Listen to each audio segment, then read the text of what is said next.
TV, saya Dirgahayu Maharestu akan memandu perbincangan singkat kita dengan Ketua Umum Himpunan Kerukunan Tani Indonesia (HKTI), Bapak Muldoko yang telah hadir di stand Nusantara TV di Jakarta Convention Center. Ya. Terima kasih Pak. Ya, terima kasih. Ya.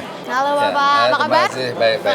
Pak, saya ingin mengulas sedikit tentang diselenggarakannya ASEAN Agriculture and Food Forum 2018 ini.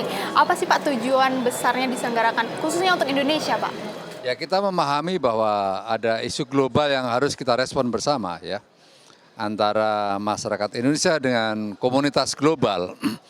Di mana isu-isu diantaranya adalah isu food security, isu water security and environment security. Dalam konteks food security, maka yang akan kita lakukan bersama HKT bersama seluruh masyarakat Indonesia dan masyarakat global, yaitu bagaimana kita bisa menjaga dan meningkatkan produktivitas petani agar kebutuhan akan pangan dunia yang dari waktu ke waktu tumbuh dengan cepat seirama dengan pertumbuhan manusia, populasi dunia, maka kita harus berupaya keras bagaimana memenuhi kebutuhan itu. Bahwasanya kebutuhan untuk meningkatkan produktivitas, satu-satunya cara adalah membangun basis teknologi pertanian.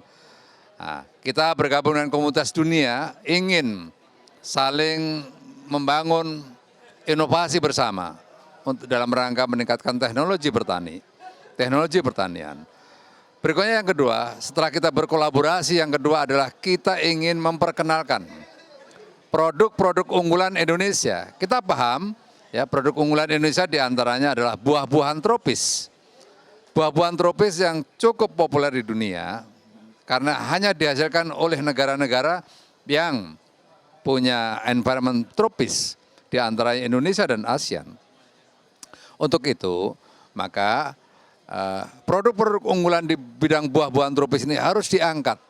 Kita memiliki mangga yang luar biasa, memiliki manggis, memiliki durian, dan berbagai jenis tanaman yang lain. Kalau ini bisa kita eksploitasi untuk pasar global, kita mengambil share market ya, market share dari yang ada sekarang ini, maka sungguh bisa membantu para petani. Berikutnya kita juga memiliki rempah-rempah yang dulu sangat terkenal oleh dunia. Ya, pada saat zaman Belanda, kita memiliki rempah-rempah yang luar biasa. Untuk itu, maka pada kesempatan sekarang ini, kalau tidak sekarang kapan lagi, saya mengajak masyarakat Indonesia untuk menggali kembali keunggulan-keunggulan rempah-rempah kita, sehingga nanti kita bisa memberikan supply kepada dunia internasional. Nah itu ya. Nah, terselenggaranya ASAF 2018 ini tidak lepas perannya dari HKTI Pak. Sesungguhnya strategi HKTI untuk mengakomodasi kepentingan petani di Indonesia itu seperti apa Pak?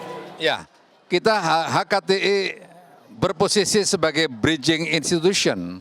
Apa yang dimaksud dengan bridging institution dan dilakukan oleh HKTI?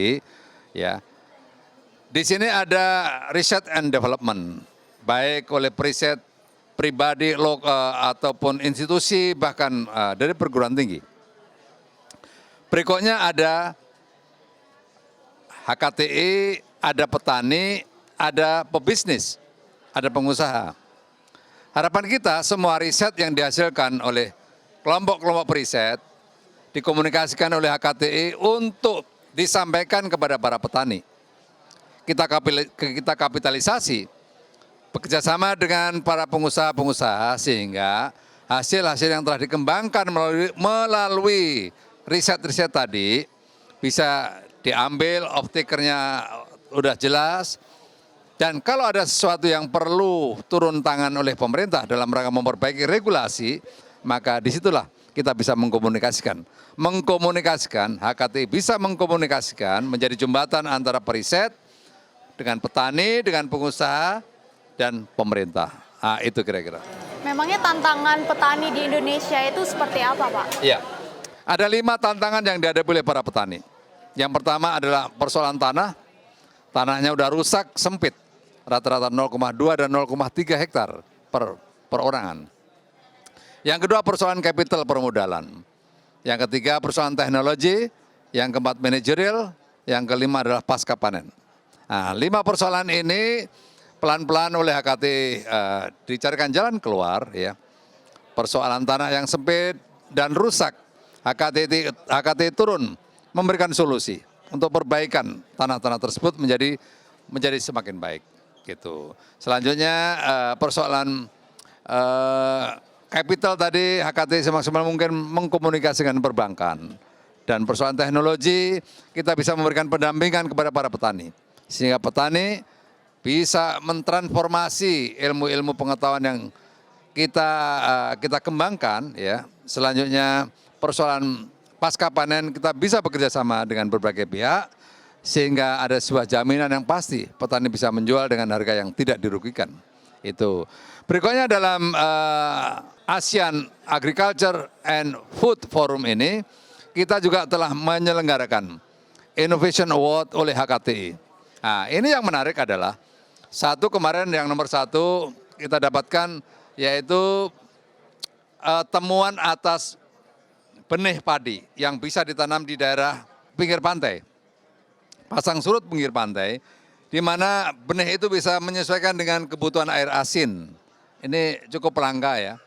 Berikutnya yang kedua, ada yang menemukan dari Jawa Tengah menemukan bagaimana mensiasati atas climate, atas weather itu, atas cuaca yang dia pelajari dengan baik periodisasinya, setelah itu disusun dalam sebuah SOP, ya.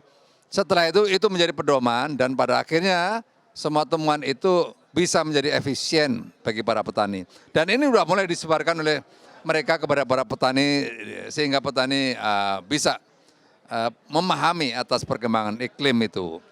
Berikutnya yang ketiga adalah yang teman kita dari Papua, dari Asmat, dia mengembangkan di Asmat itu rumahnya hampir rata-rata di atas, ya. Di bawahnya adalah lumpur-lumpur begitu. Ada teman kita ya dari suku Asmat mengembangkan bagaimana lumpur itu bisa dikapitalisasi sehingga lumpur itu menjadi sumber kehidupan. Nah, ini dikembangkan oleh mereka. Petani bisa bertanam di situ sehingga sesuatu yang tadinya mungkin menjadi ancaman sekarang ini justru menjadi sesuatu yang bermanfaat dan produktif bagi mereka. Nah, mungkin bisa dipanggil nanti kita panggil. Nah, kita kedatangan tamu yaitu pemenang dari Innovation Award yang salah satu dari rangkaian ASAF 2018 ini. Saya panggil saja langsung Bapak. Ayo, setelah silakan. masuk. Oh ya, Ya, okay. Pak. Halo Bapak. Halo. Nah, oke pemirsa, kita akan membahas sedikit apa sih inovasi yang telah dilakukan oleh Bapak Romanus dari Asmat Papua, ya. Bapak adalah salah satu pemenang dari Innovation Award di ASAF 2018, ya Pak. Nah, inovasinya itu seperti apa sih Pak? Boleh diceritakan sedikit? Inovasi yang kami lakukan di sana adalah mengubah lumpur menjadi kebun organik. Nah, dan dari kebun yang kami kerjakan itu kami tanami berbagai jenis rempah-rempah dan tanaman buah-buahan. Dari lahan-lahan yang sudah dibuat tersebut, apa sih yang ditanami dari sana dan apa saja hasil-hasil yang telah didapatkan dari lumpur? Yang kami tanam itu adalah jenis rempah-rempah, jadi bumbu-bumbu masak dan juga buah-buahan seperti jeruk. Karena kita di Asmat curah hujannya tinggi, tanaman yang paling cocok itu jeruk. Yang paling cocok itu jeruk. Tanaman yang paling cocok itu adalah jeruk. Dan mangga kita juga nanamin. Ada dan juga jenis buah-buahan lain, rambutan itu juga coba kita tanamin. Nah, dan di tanah yang kita gali itu kita jadikan kolam ikan. Dari hasil galian yang itu dijadikan kolam ikan. Di dalamnya itu adalah ikan nila dan juga ikan bandang. Dan sekarang lanjutan terakhir kita mulai mencoba dengan menanam padi. Kita mulai dengan coba menanam padi. Oke, nah pemirsa sangat menarik ya dan sangat inovatif sekali hal yang telah dilakukan oleh Bapak. Dan semoga hal-hal aplikatif seperti ini dapat menumbuhkan pertanian di Indonesia dan dapat menciptakan banyak pekerjaan baru untuk masyarakat Indonesia. Pemirsa Nusantara TV, terima kasih sudah menyaksikan Nusantara TV hari ini. Dan saya tutup dan sampai jumpa.